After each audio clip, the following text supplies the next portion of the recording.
Film Freaks back. IMAX, we get it in from intro to the climax. First in the theaters, last ones to leave, yo. We don't jet till the credits done, best believe, bro. Make it a double feature if they don't make us leave, yo. And if the movie ushers get up on their heave ho, we bounce from the Roxy, head down to the Ritz. First the John at Divorce, then we jet over the 5th. Then we hit up 40th to grab a sip with our flick. Then we king of pressure out, IMAX the whole shit. Might hit a Riverview on that early morning tip. Every movie is different, never know what you gonna get. Every theater different, never know where you gonna sit. All them bathroom breaks, never know what you gonna miss. It's the Film Freaks, West Philly cinematic connoisseurs. And now you know exactly what we dropping commas for. Yeah.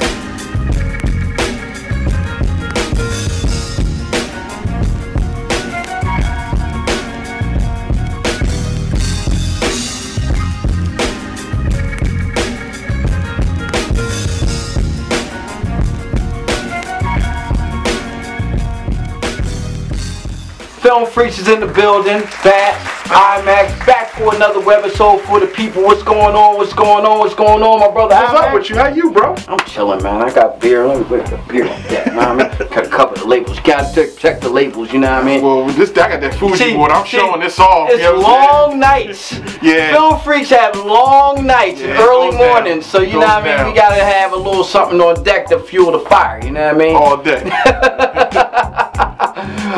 We just did a live performance, not live performance, a live broadcast for the Facebook people. Shout out to my Facebook people. Shout out to everybody. We love y'all. Yeah, we love the love that we get on Facebook and everything. So we got some dope joints for y'all today.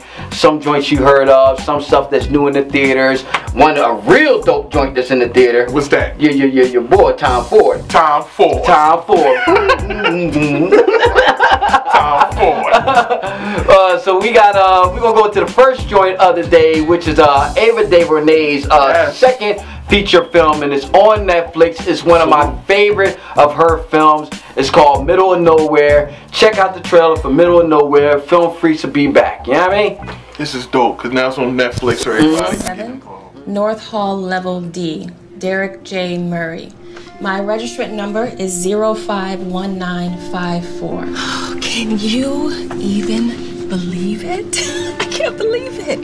10 months early. It's good news. It's great news. Baby, you got everything going for you. You're coming home.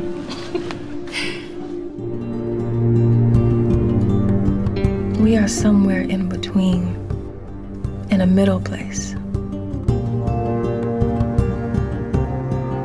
How is he? He's fine. Oh, could you tell Mr. Fine I need money? I'm trying. We're trying. Let's go out, Rube. Can't, Pop. Want to see Uncle Derek on the big ship. I don't want you to stop from me, baby. You are me, remember? Perfect now. Hey, how's your day going? From the fire we made love. He's going through a tough time. He's going through a tough time? I see. I thought that was you. I'm Brian. Keep those brown eyes wide open for this. I don't know what's gonna happen next. I'm gonna try to be what's happening next. Deep water, stay. It'll be better. I promise. He's a convicted felon. Please don't patronize me, sir. It's not supposed to be like this. He's doing good time. There's a chance. You can't see 2 feet in front of you. I missed you. We got something, don't we? Next case, Derek Murray.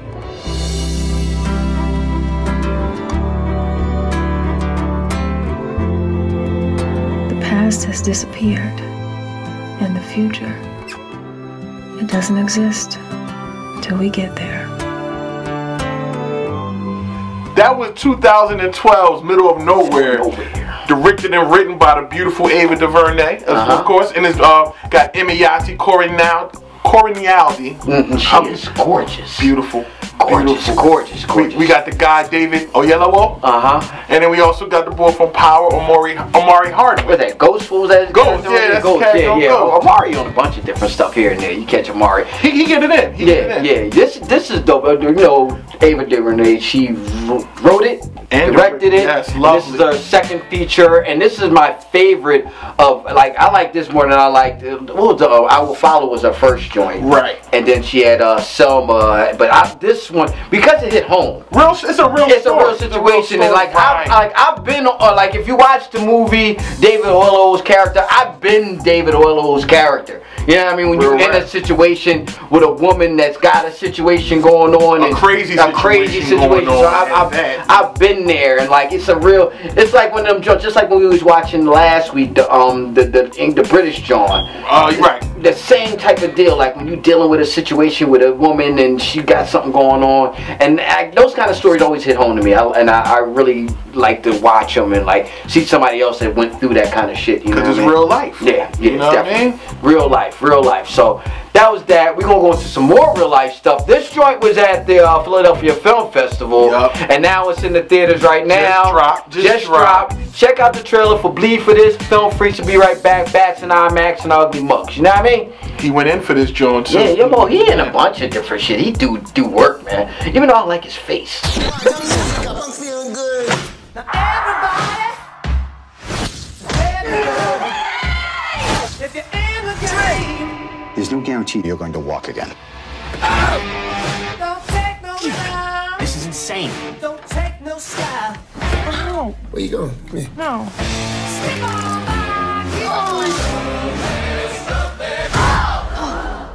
You okay? Yeah, I'm good. Bleed for This. Begging me to shoot him up. With 17, 16s, ain't doing nothing. Film Freaks is in the building. Bats, IMAX. Check us out on Facebook, facebook.com/freaks4film. Or you can subscribe on the youtube.com/thefilmfreaks. Or check out the official website, thefilmfreaks.com. Get all that work. Subscribe, like, everything. Do it all. Do it all. We still doing LeBron numbers. Make Rihanna want the down on her. Y'all just checked out the trailer for Bleed for This, starring Miles Teller, Aaron Eckhart, Katie Seagal, directed by Ben Younger, and this is basically telling the story of the boxer Vinny Paz, who was in a car accident, got his neck broke, was told he could never box again, and through perseverance, exercise, got back in the ring and won a championship. You know what I mean? Can't tell nobody he can't do nothing. Yo, listen, that dude was a fucking monster for that, man. Like, it's crazy because, like, if you watch the movie, at the end of the movies, at the end credits, this is no spoilers. Just check out, make sure you stay to the end credits because they actually show footage of Vinny Paz when he had the halo on. And he had a whole halo on and everything. Like, his neck was broke. It was crazy, man.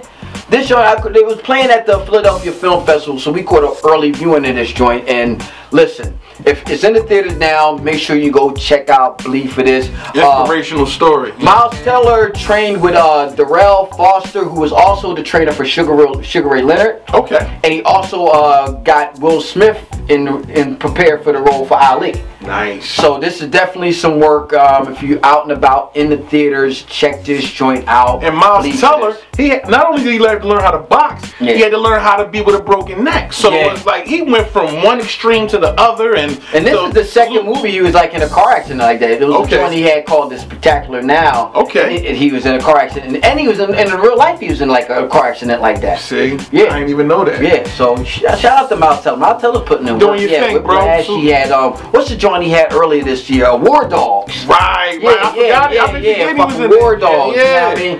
Check out this work, man. This is that work. We're going to go into the next joint of the day. It's on Netflix. It's definitely a dope-ass joint because it writes into our childhood. Yeah. Yeah, I mean, check out the trailer for, what's that, Floyd Norman, An Animated Life.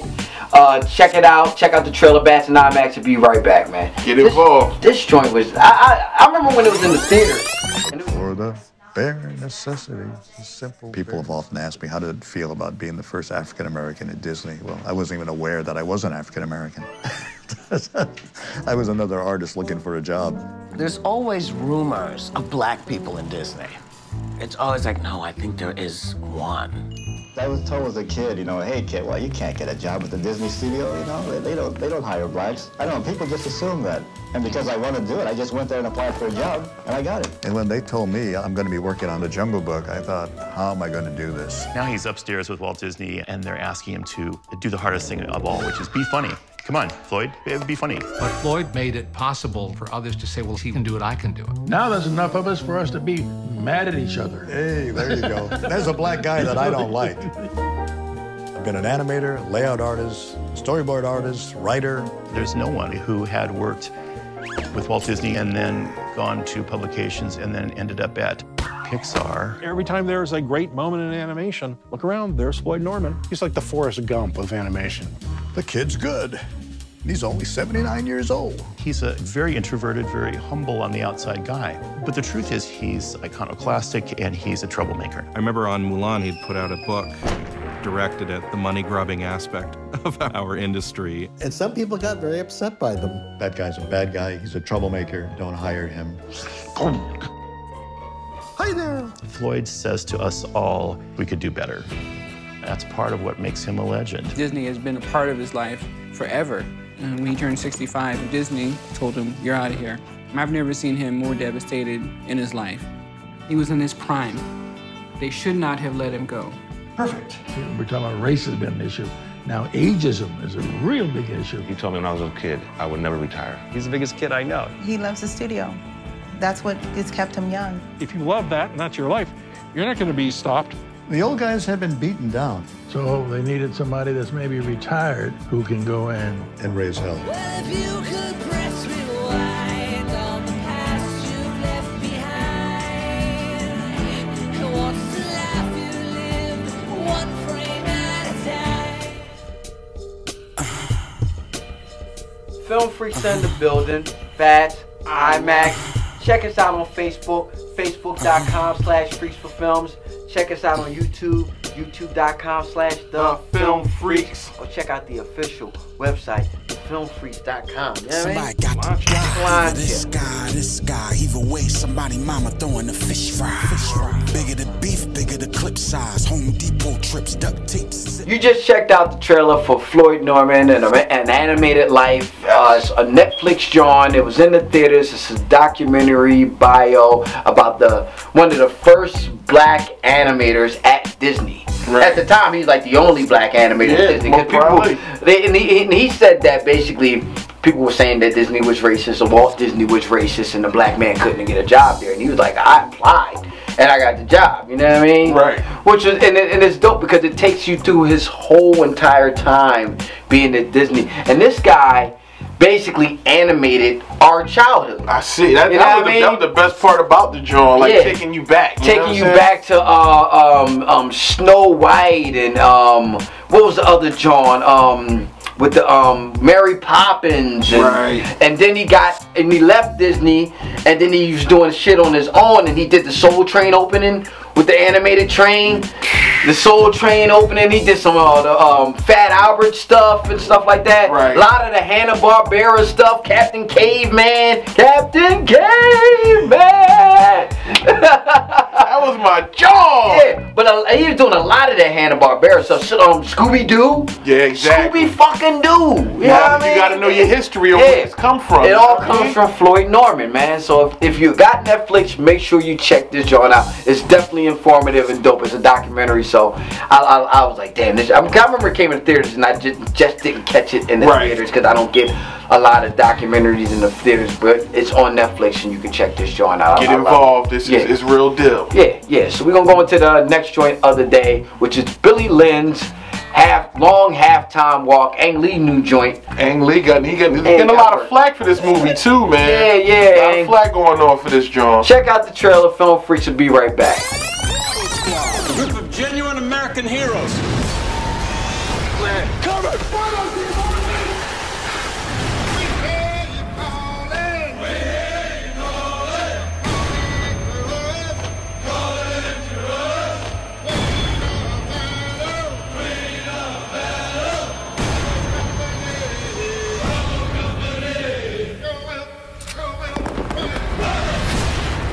Swing a punch on cars, I knock the truck. Film Freaks is in the building. You can catch us on Facebook. You know what I'm saying? Facebook.com/freaks4film. Or you can go to the YouTube channel. You know what I'm saying? The Film Freaks. You know what I'm saying? Or you can go directly to the website, thefilmfreaks.com. You know what I mean? You know what I mean? You know what I mean? You know what I mean? You already know. You know what I mean?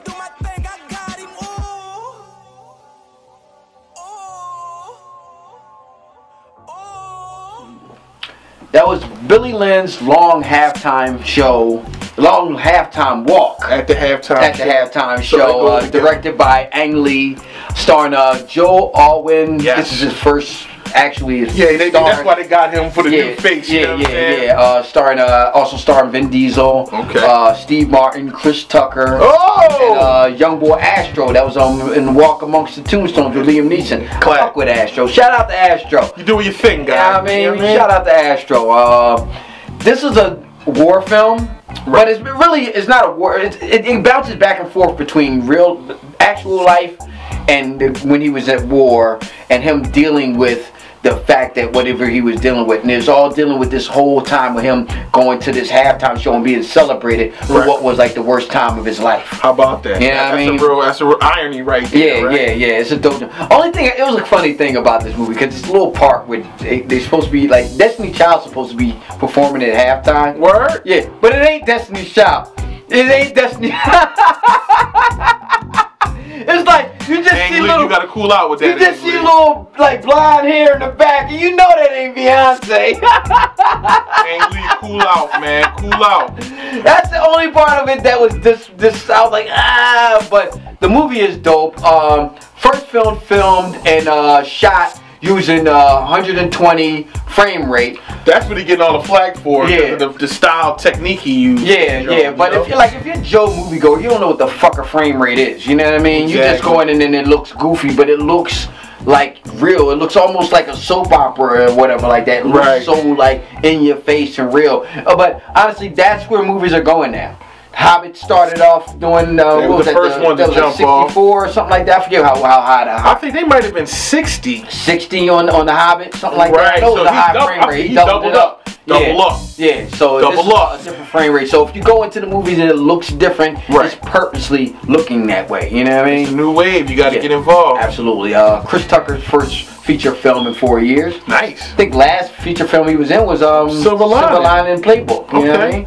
Shout out to Chris Tucker. You know what I mean? He going for quality over quantity. You know what I'm saying? He's waiting for the right role. Because he was doing the same thing like Kevin Hart is doing now. He's just doing everything. You know what I mean? Which, you know what I mean? Even though I did like The Fifth Element. That was dope. Yeah, I liked him in The Fifth Element. You know what I mean? He was fucking me. Are we green? Super green? Oh man, but check out Billy Lynn's Long Halftime Walk, which is a long ass title, but it's still a dope movie. Check out, it's in the theaters right now. We're gonna go into the next joint of the day, which is Take Me to the Rivers on Netflix right now. Caught this in the theaters a couple years back, last year. Check out the trailer. Film Freaks will be right back. You know what I mean? You already know.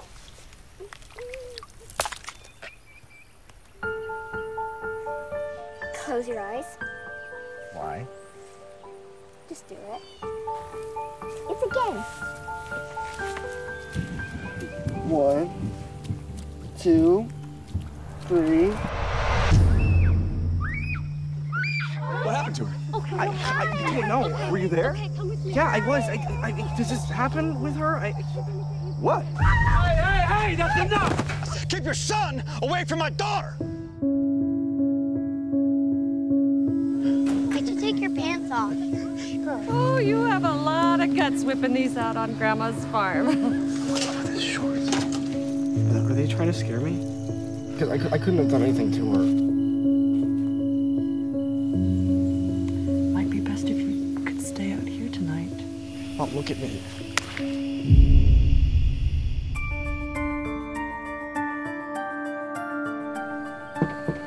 He hopes that Ryder will have dinner with us today at our house. Let's go over there.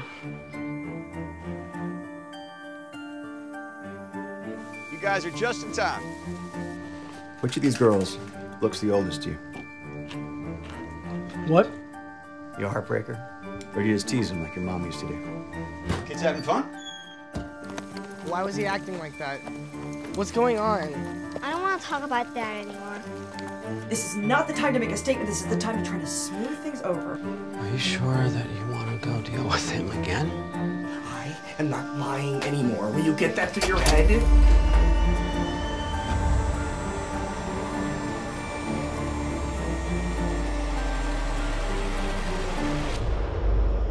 I hope we can let this rest now. Y'all just checked out the trailer for Take Me to the River 2015, directed and written by Matt Sobel, starring Logan Miller, Robin Wiegert, and Josh Hamilton. And this is basically dealing with abuse and sexual abuse and child, and this kid basically dealing with his family and their history of abuse and how they think what he's doing is reminiscent of what was happening in his family when they were younger, you know what I mean? Or his mom, his mother, and his uncles and stuff when they were younger. And it's a powerful flick. It's real powerful. Yeah, it's a lot, you know, and it's real his uncle was on some shit. Yeah, that shit was. You know what I mean? His uncle, you on some shit, Patch. You know what I mean? not to laugh at it, but I mean, because it's not a funny, but it's not a funny, yeah. But it's on Netflix right now. If you got Netflix, make sure you check out Take Me to a River. Take Me to the River is definitely something to check out. I remember I quit it down to the Ritz, and I was like, damn, this is a kind of cool. You know what I mean? One of them joints you sleep on, but you go check it out, you definitely be satisfied. As a film is concerned, it's definitely satisfying, and it tells a good story, and it's something that needs stories that need to be told. That are always easy to digest. That's the other part about it. Like some parts, you know, like you got to deal with it. Because this is what's going on. It's real life out there. You know what I mean? You know what I mean? We gonna go into the last joint of the day, which is a joint me and IMAX just saw. You know what I mean? Brand new joint that's in the theaters right now. And I think this is this is gonna be like the movie that everybody's talking about this year. You know what I mean? The opening credits alone. Like as far as like filmmakers, like people that are in the film and stuff like this, and like Moonlight is gonna be like the John. Right. Even if it doesn't get a whole lot of steam with Oscars or critical acclaim, this was just some crazy ass joint. Check out the trailer for Nocturnal Animals. Film Freaks will be right back. Tom Ford. Hi. Susan. Hi. Good to see you. You look beautiful, as always. You know that you were my first crush. You were my first crush, too. Don't do this. He's too weak for you. The things you love about him now are the things you'll hate. I really wanted to be this person that you thought I was. When you love someone, you have to be careful with it. You might never get it again. My ex-husband used to call me a nocturnal animal. I didn't know you had an ex-husband. Did you love him? I did something horrible to him. I left him in a brutal way. What are we gonna do? It's a question of how serious you are about seeing justice done. You're crazy. You're making a big mistake. I'm gonna live to regret this. It's gonna be rough for him out there, not knowing how it's gonna come. Nobody gets away with what you did. Nobody. That was the new joint, Nocturnal Animals, directed by Tom Ford. This joint starring Amy Adams, Jake Gyllenhaal, and the great Michael Shannon, man. Michael Shannon killed this joint. Dope joint. In fact, Michael Shannon was in the other movie we talked about last week, Lovin'. Exactly. He was in that. So Michael Shannon putting in big time work. You know what I mean? I fucks with Michael Shannon. He plays Odd and Superman, which had Amy Adams in it also. How about this? Yeah, Man of Steel. You know what I mean? Separation. Yeah. This is based on the book Tony and Susan. Right. But in the book, he gives his wife a book called Nocturnal Animals, so they decided to call it Nocturnal Animals, and this is definitely dope. Jake Gyllenhaal's 35th movie. You know what I mean? Jake, he's putting in work. Serious work. Yeah, like and it's different pan over right there. You know what I mean? You can check him out. that joint right there, Nightcrawler, work. Yeah, I mean, I don't even remember if we even talked about Nightcrawler. I know we probably did. Yeah, because it's one of the best But this dude right here, man, he's putting in work. And this joint is crazy because you're dealing with real time, what situation, whatever they're dealing with in their life or whatever like that. Right. But you're also dealing with the backstory of him and her. But you're also dealing with the book that she's reading, which is like a metaphor, symbolic, to his and her relationship. It's a lot going on in this movie, but it's a good problem. Nah, I mean, it's different layers of the story and all that. This is shit. Like, it's crazy because this year in film, it's kind of been like lackluster, like little joints here and there. But like this last little influx of films have been really some dope shit. Some good work on that. Really, and Nocturnal Animals is playing down at the Ritz 5 right now. Go check it out. Definitely check it out. And the opening credits, I want to see the time for that. My God. Yeah, man. Check out the opening. Well, you gotta watch it. You gotta watch it. But don't leave though, because you know you stay for the rest. But the opening credits is gonna get you. Yeah, definitely check that joint out. So that's the show for the week. Yes. Bats and IMAX, the Film Freaks. Check us out on Facebook, facebook.com/freaks4films. Check us out on YouTube, youtube.com/thefilmfreaks. Or check out the official website, thefilmfreaks.com. Yes, Make sure y'all subscribe, do all that stuff, man. We love the fans. We love what y'all checking us all out, man. Thank you very much. We do this for y'all. We do it for the people. We trying to put do it y'all for on the with that culture, work, man. So y'all ain't gotta scroll through Netflix like a dick trying to find something. You just. Or if you see something and you like, I wonder if this joint is. If you heard it, we push you on. Yeah, check it out. Definitely check it out, man. So we check y'all out next week. Bats, IMAX, Film Freaks. You know what I mean? Shout to GV on the cam, bro. How you? Film Freaks, Bats, IMAX. We get it in from intro to the climax. First in the theaters, last ones to leave, yo. We don't jet till the credits done. Best believe, bro. Make it a double feature if they don't make us leave, yo. And if the movie ushers get up on their heave-ho, we bounce from the Roxy, head down to the Ritz. First the joint at Divorce, then we jet over the 5th. Then we hit up 40th to grab a sip with our flick. Then we king and pressure it out, IMAX the whole shit. Might hit a Riverview on that early morning tip. Every movie is different, never know what you gonna get. Every theater different, never know where you gonna sit. All on bathroom breaks, never know what you gonna miss. It's the Film Freaks, West Philly cinematic connoisseurs. And now you know exactly what we dropping commas for.